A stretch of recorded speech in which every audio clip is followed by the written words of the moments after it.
I'm here in Paris at the Convergences World Forum 2014. We asked a selection of high-profile development actors present at the forum for one key step, action or initiative that they'll push for to turn theory into practice and affect sustainable change in the post-2015 era. I think the issue is leave no one behind. We have the capabilities to reach every person on Earth. In fact, immunization has come closer to that than any other intervention that exists.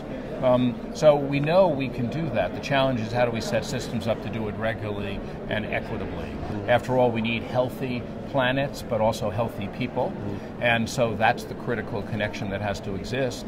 And for me personally, I think we need to think about the whole life cycle of health.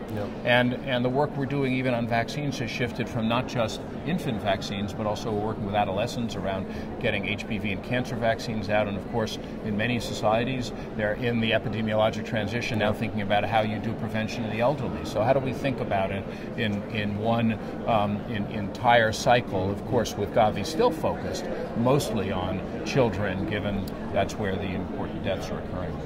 Well, I must say, we started by saying that our objective, which has become an objective of the global community, is to eradicate poverty by 2030.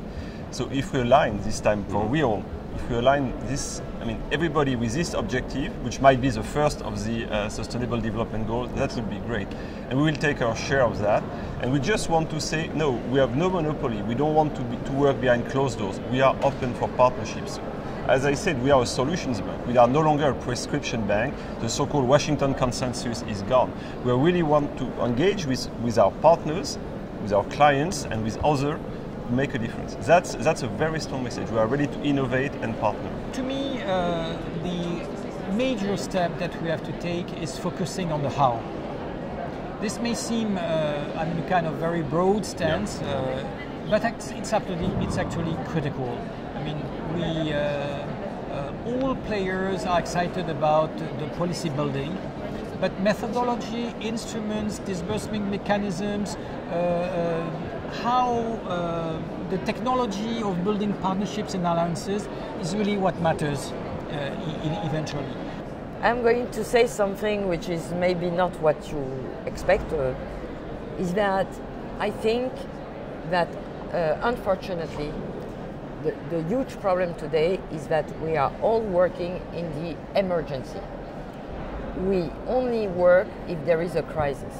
In the field that I am dealing with, you see every time there is a big typhoon, all TVs, everybody is looking at that, okay?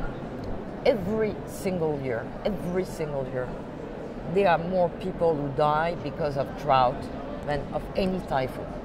Nobody cares. Because it's not the emergency. It does not come on TV. Because it's hidden. Exactly. And I really think that, unfortunately, what we should do is take a step back and try really to look and work on the roots of the problem and not always react ex post when the crisis has started. And that's very difficult because we all need, of course, that media be interested by what we are doing to attract the people. But at the same time, it's one crisis after the other one. And in the back, there is a much bigger crisis which is going to come up because we are not anymore working on those little things which are not maybe the most expensive on top, but that we have left out of the thoughts of what is the global agenda today.